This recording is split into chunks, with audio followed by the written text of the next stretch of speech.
ഈ ചൂടിലും ഏറ്റവും ഭംഗിയായിട്ട് പ്രചരണ പ്രവർത്തനങ്ങൾ പോകുന്നുണ്ട്. ഏറ്റവും താഴെത്തട്ടിൽ വരെ പ്രവർത്തകർ എത്തിയിട്ടുണ്ട്. തിരുവല്ലയിലെ ജനങ്ങൾ കാലങ്ങളായിട്ടൊരു മാറ്റം ആഗ്രഹിക്കുന്നുണ്ട്.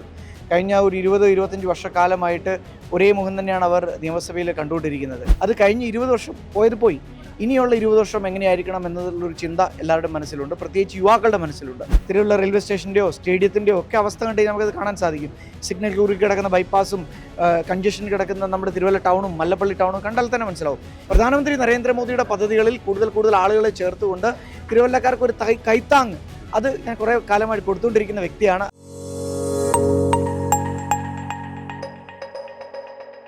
തിരുവല്ല നിയോജക മണ്ഡലം NDA സ്ഥാനാർത്ഥിയായ അനൂപ് ആന്റണിയാണ് ഇപ്പം ഒപ്പമുള്ളത്.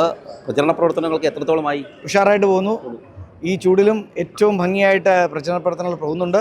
ഏറ്റവും താഴെത്തട്ടിൽ വരെ പ്രവർത്തകർ എത്തിയിട്ടുണ്ട്. നല്ല രീതിയിലുള്ള വർക്കുമായിട്ട് മുമ്പോട്ട് പോകുന്നുണ്ട്. തിരുവല്ലയിലെ ഓരോ മുക്കിലും മൂലയും അറിയാവുന്ന വ്യക്തിയാണ് അനൂപ് ആന്റണി. അപ്പം എങ്ങനെയാണ് തിരുവല്ലയെ നോക്കിക്കാണുന്നത്? തിരുവല്ലയെ നോക്കിക്കാണുന്നത്, തിരുവല്ലയിലെ ജനങ്ങൾ കാലങ്ങളായിട്ടൊരു മാറ്റം ആഗ്രഹിക്കുന്നുണ്ട്. കഴിഞ്ഞ ഒരു 20-25 വർഷക്കാലമായിട്ട് ഒരേ മുഖം തന്നെയാണ് അവർ നിയമസഭയിൽ കണ്ടുകൊണ്ടിരിക്കുന്നത്.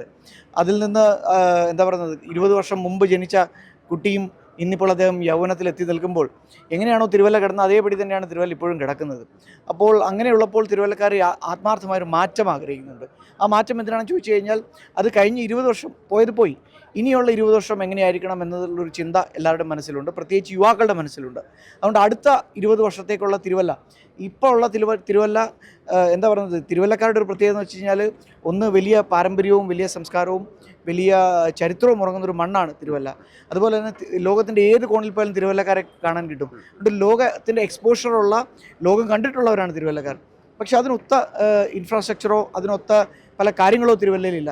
തിരുവല്ല റെയിൽവേ സ്റ്റേഷൻ്റെയോ സ്റ്റേഡിയത്തിൻ്റെയോ ഒക്കെ അവസ്ഥ കണ്ടെങ്കിൽ നമുക്കത് കാണാൻ സാധിക്കും.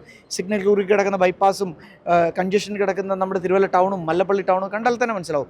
ഇതിൽ നിന്നൊക്കെ മാറ്റം ഉണ്ടായി ഒരു മോസ്റ്റ് മോഡേൺ തിരുവല്ലയായി തിരുവല്ല ഉയരണം. അങ്ങനെയുള്ളൊരു ആഗ്രഹം അടുത്ത 20 വർഷത്തേക്കുള്ള തിരുവല്ലയായി മാറണമെന്ന് എല്ലാവർക്കും ആഗ്രഹമുണ്ട്. അതിന് നരേന്ദ്രമോദിയുടെ പിൻബലം കൂടി കിട്ടിയാൽ ഏറ്റവും നല്ലത്. അതുകൊണ്ടാണ് ഒരു ഡബിൾ എഞ്ചിൻ MLA തിരുവല്ലയ്ക്ക് വേണം എന്ന് വീണ്ടും ഞങ്ങൾ പറയുന്നത്. നരേന്ദ്രമോദിയുടെ ശക്തിയോട് ചേരുമ്പോഴത്തേക്ക് 1-1-11 എന്നുള്ള രീതിയിൽ 1-1-2 എന്നുള്ള രീതിയിലുള്ള ഒരു ശക്തി ഇവിടെ ഉണ്ടാവും. അപ്പോൾ തീർച്ചയായിട്ടും അങ്ങനെ ഒരു കാഴ്ചപ്പാടാണ് തിരുവല്ലക്കാർക്കുള്ളത്. ഇപ്പോൾ നേതൃത്വത്തിൽ നിൽക്കുമ്പോൾ തന്നെ ഒരുപാട് കേന്ദ്ര പദ്ധതികൾ ഇവിടെ എത്തിക്കാൻ സാധിച്ചു എന്നുള്ളത് ഒരു അഭിമാനമല്ലേ? ഞാൻ ഒരു കഴിഞ്ഞ 5-6 വർഷമായിട്ട് ഒരു ഉദാഹരണം പറയാം. പ്രധാനമന്ത്രിയുടെ സുരക്ഷാ ബീമാ യോജന എന്ന് പറയുന്ന ഒരാൾക്കൊരു അപകടം പറ്റിക്കഴിഞ്ഞാൽ അദ്ദേഹത്തിന് ഇമ്മീഡിയറ്റ് ആയിട്ട് അദ്ദേഹത്തിൻ്റെ അക്കൗണ്ടിൽ പൈസ ലഭിക്കുന്ന ഒരു പദ്ധതിയാണ് പ്രധാനമന്ത്രി സുരക്ഷാ ബീമാ യോജന. ഈ തിരുവല്ല മണ്ഡലത്തിൽ തന്നെ 10,000-ഓളം ആളുകളെ ഞാൻ കയ്യിൽ നിന്ന്, ചെറിയ പൈസയേ ഉള്ളൂ, അതിട്ടിട്ട് ചേർത്തിട്ടുണ്ട് ഈ പദ്ധതിയിൽ. അങ്ങനെ ഏറ്റവും താഴത്തിൽ സുകന്യ സമൃദ്ധി യോജനയിൽ എത്രയോ കുട്ടികളെ ആദ്യത്തെ ഇൻസ്റ്റാൾമെൻറ്റ് കൊടുത്ത് ഞാൻ ചേർത്തിട്ടുണ്ട്.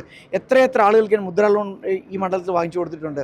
അങ്ങനെ ഇപ്പോൾ ഏറ്റവും കൂടുതൽ പ്രധാനമന്ത്രി ശ്രം യോഗി മാൻധൻ എന്ന് പറഞ്ഞാൽ 40 വയസ്സിന് താഴെയുള്ള തൊഴിലാളികൾക്ക്, ഓട്ടോക്കാർ, അങ്ങനെയുള്ളവർക്ക് അവർക്കൊരു പെൻഷൻ പദ്ധതി, അതിൽ ഞാൻ ആളുകളെ ചേർത്തിട്ടുണ്ട്. അതുകൊണ്ട് പ്രധാനമന്ത്രി നരേന്ദ്രമോദിയുടെ പദ്ധതികളിൽ കൂടുതൽ ആളുകളെ ചേർത്തുകൊണ്ട് തിരുവല്ലക്കാർക്ക് ഒരു കൈത്താങ് അത് ഞാൻ കുറേ കാലമായി കൊടുത്തുകൊണ്ടിരിക്കുന്ന വ്യക്തിയാണ്. അതുകൊണ്ട് തന്നെയും തിരുവല്ലക്കാർ ഇത് മനസ്സിലാക്കിക്കൊണ്ട് ഇനിയുമുള്ള നാളുകൾ എനിക്കൊരു അവസരം തരുമെന്നാണ് ഞാൻ കരുതുന്നത്. അക്കൗണ്ട് തുറക്കും NDA ഉറപ്പല്ലേ? അതിനകത്ത് യാതൊരു സംശയവുമില്ല.